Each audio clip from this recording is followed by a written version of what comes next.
अस्सलाम वालेकुम वरहमतुल्लाहि वबरकातुहू। तो आज हम रिएक्शन करेंगे। एक भाई है जो वहाबी थे, फ़ारूक रिजवी साहब का बयान सुनकर सुन्नी हो गए। तो चलिए हम पूरा वीडियो देखते हैं। अस्सलाम वालेकुम सुन्नी भाई बहनों। मैं जावेद अख्तर, ज़िला उत्तर दिनाजपुर, बंगाल से ताल्लुक़ रखने वाला। मैं कुछ देर पहले सच्चा इस्लाम पेज वाले हमारे जो मोइनुद्दीन भाई हैं उनसे मेरी बात हुई। तो उन्होंने मुझे पूछा कि मैं कैसे अहले हदीस देवबंदी से सुन्नी बना, और अभी अल्हम्दुलिल्लाह 2 साल हो चुके हैं कि मैं सुन्नी बना हुआ हूँ।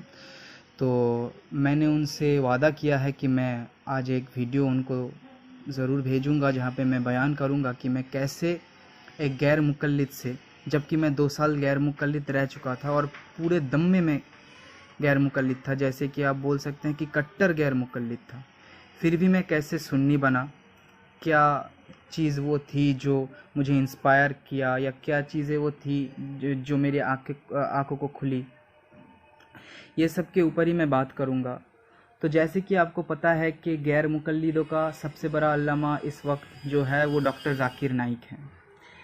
मैं कभी ऐसा हुआ करता था कि हर दिन उसका वीडियो देखता था, उसके तकरीरें अच्छे लगते थे क्योंकि वो साइंस के ऊपर कुछ बातें करता था, किस नॉर्मल इश्यूज़ पे बात करता था। तो जो ज़्यादा बड़े मसाइल थे उसको हम इग्नोर करके जाते थे। तो पहले तो मैं बस इतने में ही सीमित था कि हाथ को ऊपर बांधना है, आमीन ज़ोर से बोलना है, लेकिन बाद में भी मेरे अंदर कुछ खामियां आने लगी, मैं और दूर जाने लगा।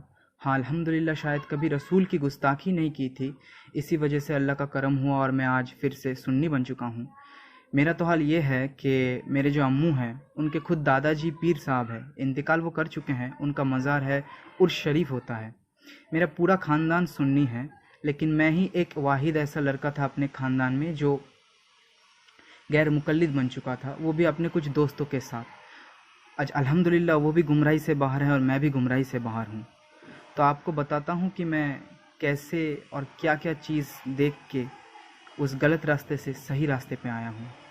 तो वो जो पहला चीज़ था जिसने मेरे को हिला डाला कि मैं ही कितना गलत हूँ और मैं ही गलत रास्ते पे हूँ, मेरे अब्बू अम्मू सही रास्ते पे हैं। ये सुन्नी उलेमा जिनको हम देखते हैं, जिनसे हम झगड़ा करते हैं, हमारे मस्जिदों में जो अल्हम्दुलिल्लाह हमारा वो मस्जिद सुन्नी मस्जिद है, वहाँ के इमाम से जो मैं झगड़ा करता हूँ वही सब ठीक है और मैं कैसे गलत हूँ।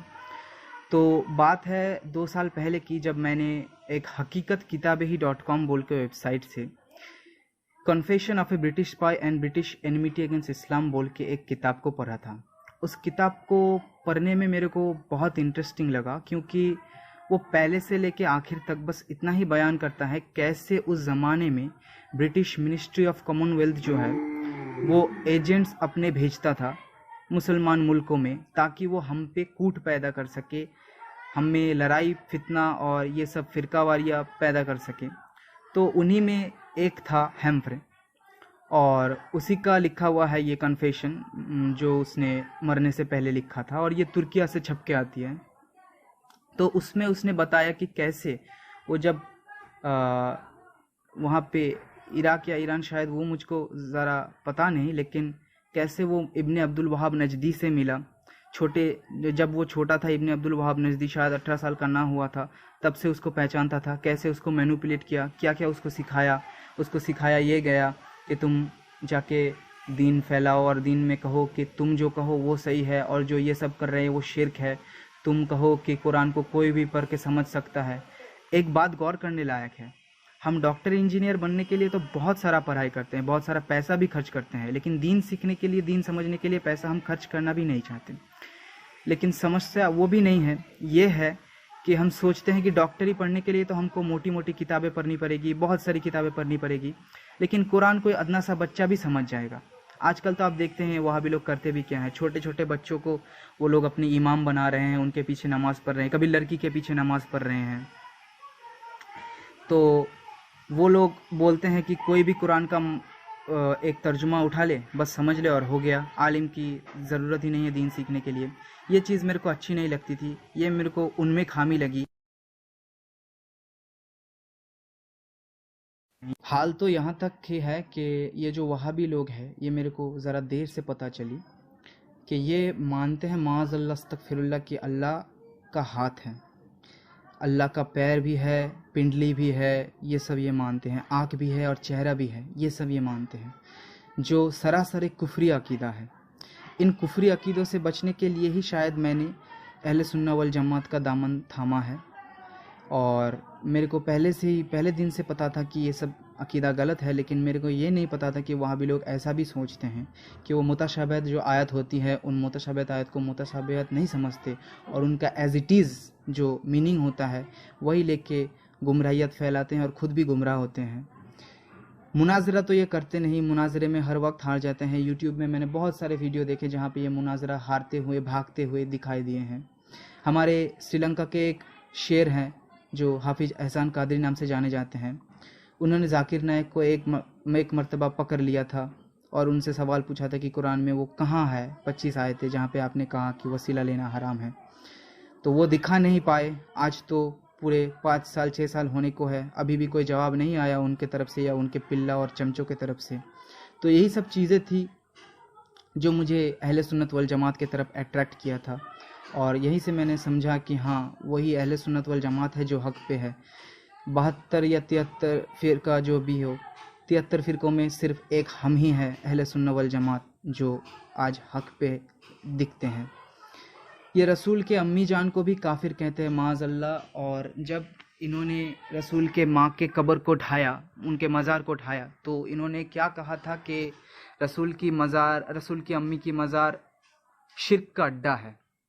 इतना बड़ा वो गुस्ताखी करते हैं, इतने बड़े वो लेवल के गुस्ताख हैं। तो यही सब समझ में आया धीरे धीरे कि मैं कहाँ पे गलत था और वो लोग कहाँ चालाकी करते थे। हाँ, अल्हम्दुलिल्लाह कि मुझे समझने में आसानी हुई, अल्लाह ने समझाया, लेकिन मैं उधर था तो उधर वाले क्या चालाकी करते थे ये समझ में आया और उधर वाले कैसे बरेलियों को टारगेट करते थे, कैसे बरेलियों के अंदर फूट डालते थे, ये भी समझ में आया। इज़राइल से इनकी लगाव बहुत अच्छी है। देखिएगा आप, ये सऊदी वाले जो निकी मिनाज का नंगा नाच नचा रहे हैं वहाँ पे रियाद में, इनका पट्टी तो बहुत है इज़राइल वालों से, इनकी दोस्ती, यही सब चीज़ें हैं जो आपको समझनी पड़ेगी। और आखिर में तो बस इतना ही है, यही बोले सिदरा वाले चमने जहाँ के थाले, सारे मैंने छान डाले, तेरे पाए का ना पाया, तुझे यक ने यक बनाया। हमको रसूल का गुस्ताखी करके कुछ मिलने वाला नहीं है सिवाय जहन्नम के। तो आओ नौजवानों, हम सब सिर्फ़ और सिर्फ अहले सुन्नत वल जमात का दामन पकड़े, पीर के दामन, गौस का दामन, ख्वाजा का दामन थाम ले और सही रास्ते पे चले, क्योंकि आखिरत में यही हमारे काम आने वाले हैं, यही हमारे लिए सिफारिश करेंगे। रसूल अल्लाह तो हमारे गुनाह कबीरा के लिए सिफारिश अल्लाह से करेंगे ही, लेकिन गुनाह सगीरा और जो छोटे छोटे गुनाह हैं वो भी हमारे धुल जाएंगे अगर हम पीर का दामन और ख्वाजा का दामन पकड़े रखें। तो बस इतना ही कहना था कि आप लोग मेरी तरह गुमराह मत हो जाइएगा। मुझे समझने में थोड़ा टाइम लगा कि मैं कहाँ पे गलत था और क्या क्या मैंने गुमराहियत की है, लेकिन अल्हम्दुलिल्लाह अब मैं सुन्नी बन चुका हूँ। मेरे पूरे ख़ानदान वाले सुन्नी हैं। मैं उनसे झगड़ा करता था, यहाँ तक कि मैं अपने माँ बाप को भी मुशरिक समझता था, काफिर समझता था, लेकिन मैं गलत था। मैं उस समय शायद कुफर में डूबा हुआ था, लेकिन आज मैं पक्का सुन्नी हूँ। टन सुन्नी हम सब बने रहें, यही दुआ होगी। आप हमारे लिए दुआ कीजिएगा, हम आपके लिए दुआ करेंगे अल्हम्दुलिल्लाह। लेकिन मैं अगर एक ऐसी शख्सियत है उनका नाम ना लूँ तो ये वीडियो का मकसद पूरा नहीं होगा। फ़ारूक खान रज़वी साहब है जिन्होंने मुझे इंस्पायर किया है, मैं उनको अपना सब कुछ मानता हूँ।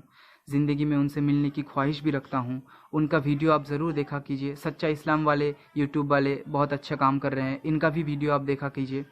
और हम चाहते हैं कि ऐसे सुन्नी तंजीमें और आगे उभर के आए, जो हमारे मोइनुद्दीन साहब कर रहे हैं वैसा कोई और भी उद्योग ले और करे। तो आप सबसे गुजारिश है, इस चैनल को ज़रूर सब्सक्राइब कीजिएगा और अपडेट रहिएगा। थैंक यू, अस्सलाम वालेकुम।